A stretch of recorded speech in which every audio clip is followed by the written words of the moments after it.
What's going on, everyone? I am the OPJellicent, and I have week number 10 of season number 3 of the Ultimate Pokemon Conference against Choi CJ, coach of the Baltimore Oriolus. Now, right from the start, I'm going to address our current playoff situation. If we get 3 knockouts in this match, we 100% make playoffs because we have a bye week next week due to our opponent's forfeit. He doesn't really care since he's 3-6 and he can't make it.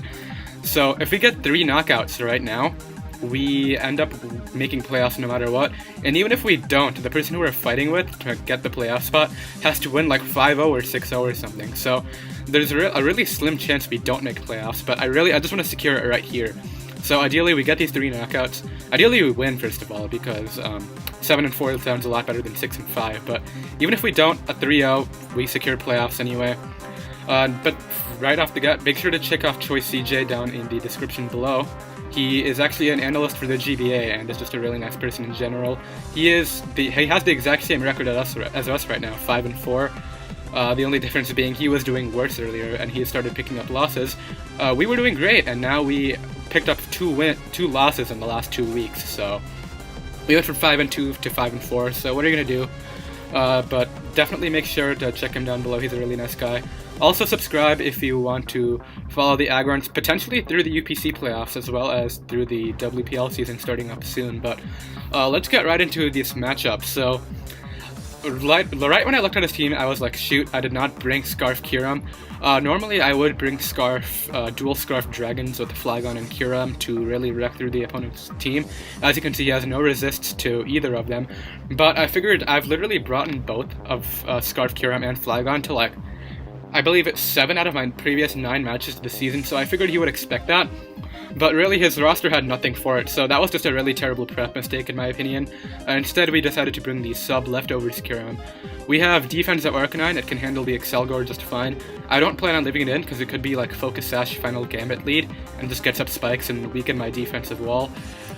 Defensive Arcanine can also switch into the Marowak quite nicely, but it is checked by things like the Nidoqueen, the Rhydon, and the Mega Latias if it decides to drop Dracos on me.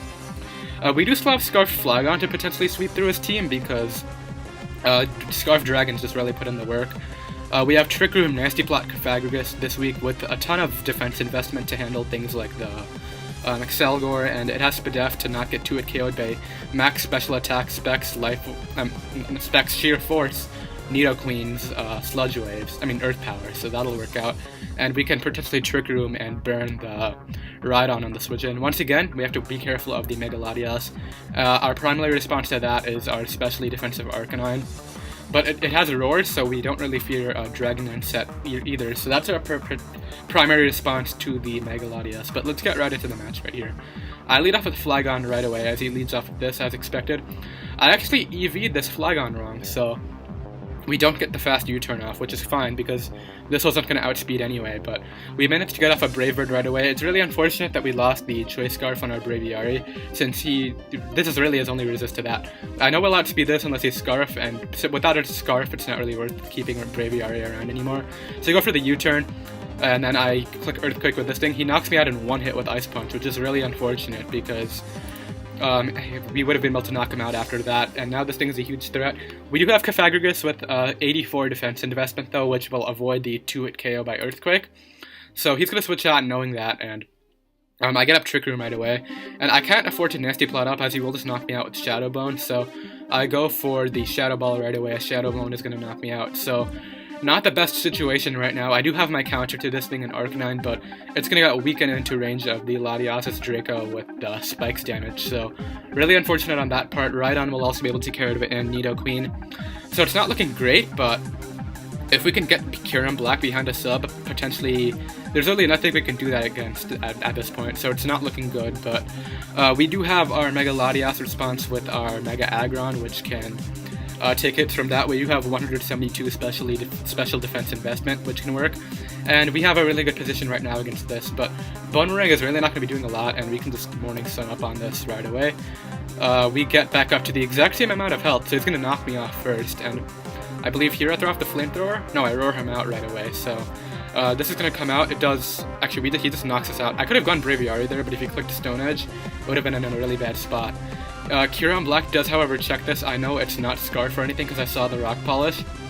Ice Beam's gonna be able to pick that up. I could have substituted and we would have been in a really good spot, but realistically it's not the best. This is gonna come out and he flinches us right here, which is really unfortunate. Really, it's not gonna end up mattering because Latias cleans up really well at this point besides our Aggron anyway, and this was in range of Draco no matter what range it was at, so we're gonna get switched out here into our Aggron. It's pretty much the only play we have. I know this is Zoroark obviously, and right down, and now he's gonna go out into the Rail Nido Queen, which can handle this really nice, but Heavy Slam is gonna do a really nice chunk there. I have to stay in. I could predict and go out into Braviary again, but this thing could be like max speed or something. We are Adamant Scarf, so we want outspeed max speed Timid. Latias is going to come right out here. We don't have a switch in, we have to go out into this. And he does reveal the Dragon Pulse right there, so pretty much if we had Draco Meteor, we would have had to bank on a miss and we could have potentially gotten a kill, but Zoroark would have come out and knocked us out right away. But with Dragon Pulse, he's going to be able to 2-hit KO us, and that's going to be the game. So like I said at the beginning of the video, really big regrets on not bringing dual Scarfers again. That strategy seems to work out a lot, and I should have just stuck with what I was planning originally. But we did have a few opportunities to set up a sub, and where I did not do that. So really poor plays on my part. I definitely feel like I could have done better, but there's no shame in losing to CJ. We did get our 3 kills, however, so we have officially secured a playoff spot. It's not the ideal situation because we do finish the season 6-5 right now, and 7-4 or 8-3 sounds a lot better. We had some really brutal losses earlier in the season. Week 1, we pretty much had the narrowest 1-0 victory, 1-0 loss, sorry, that I've ever had in my draft league play, and in week 2 we lost to Tyler because we didn't have Recover on our Uniclus to 1v1 the Melodic. So I feel like we could have had a better record, but either way we did make our playoff spot, which is what matters the most. We will be either facing Phantom Base for the 3rd time, so that'll be fun to get destroyed by Tapu Lele, or we will be facing the Flying Bird coach of the Sydney Swifties, who we did pick up a win against in week 5. We were one of his 2 defeats so far. So that'll, actually I believe he's only lost 1 because he took over for another team, but that'll be fun no matter who we face. I'm just going to look forward to it, try to have a good time with it, but once again, check out Choice CJ down below. Definitely make sure to subscribe to follow us through the playoffs now that it's confirmed for you guys. And I will see you guys in the playoffs of the UPC as well as in the rest of the WPL season. Bye.